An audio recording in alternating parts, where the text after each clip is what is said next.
इसका जो है पिछले क्लास में हम लोग कौन सा चैप्टर पढ़ रहे थे? पिछले क्लास में हम लोग भोजन, स्वास्थ्य और रोग के बारे में पढ़ रहे थे। इसमें पढ़ते पढ़ते हम लोग बहुत दूर तक जा चुके थे, खनिजों तक, ठीक ना। उसके बाद कीटों द्वारा रोग किस तरह से होते हैं, पालतू जंतुओं द्वारा। अब आ जाओ, जो है ये जीवन रक्षक घोल बनाने के लिए सिखाता है ना, ताकि यदि जो है किसी को काम पड़ गया, अचानक से किसी का जान जा रहा, 1 गिलास जल उबाल कर ठंडा किया हुआ 2 चम्मच चीनी, चुटकी भर नमक घोल लीजिए। स्वाद के लिए नींबू के रस की कुछ बूंदें डाल दीजिए।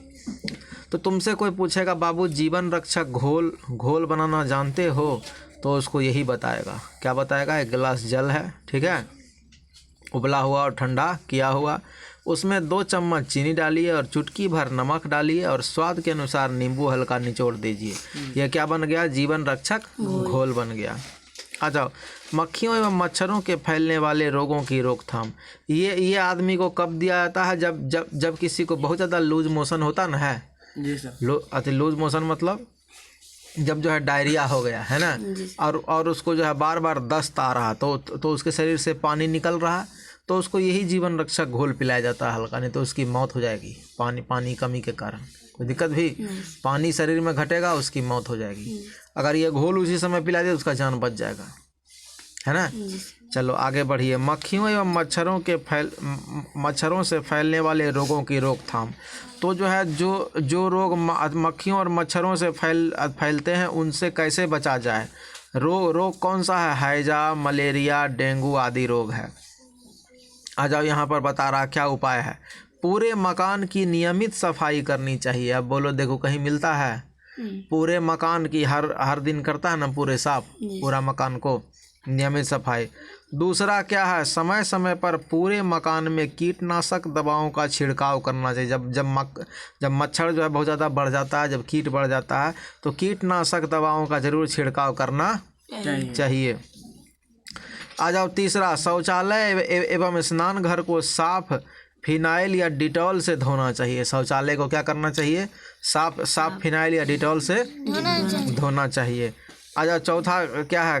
घर के आसपास जल का जमाव नहीं होना चाहिए। घर के आसपास जल का जमाव नहीं, क्योंकि मच्छर उसमें जो अपना अंडा दे देगा।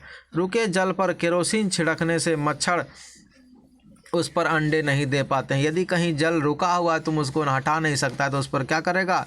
केरोसिन छिड़क देगा। क्या करेगा? केरोसिन छिड़क देगा। आगे आइए, सप्ताह में कम से कम 1 बार टंकी या कूलर का जल अवश्य बदल देना चाहिए। सप्ताह में क्या करना चाहिए? टंकी या कूलर का जल जरूर बदल दो। यदि सप्ताह में नहीं बदलोगे तो फिर उसमें भी मच्छर अंडा अपना दे देगा, है ना।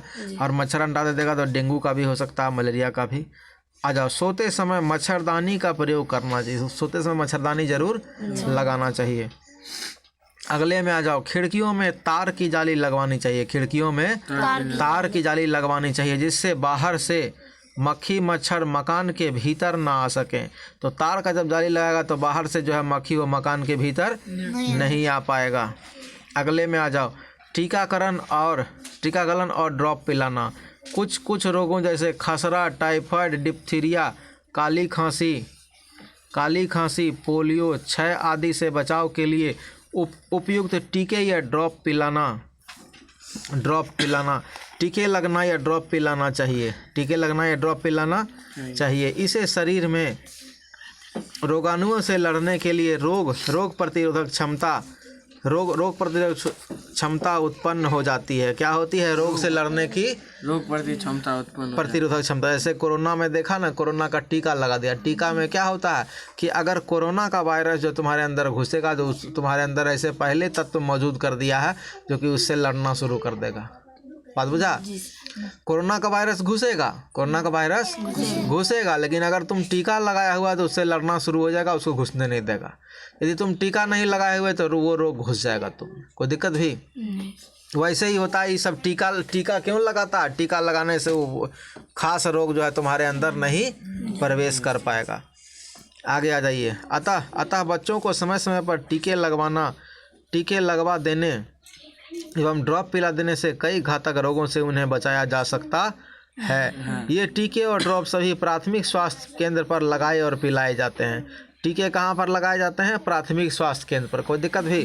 सरकारी में भी सरकारी स्वास्थ्य केंद्र पर तुमको टीके लगा दिए जाते हैं। चलो ये चैप्टर तो अब यहाँ पार्ट खत्म हो गया, ठीक ना। तो अब तुम इसको यहीं तक रहने दो, फिर अगले क्लास में और आगे का पार्ट देखेंगे, है ना।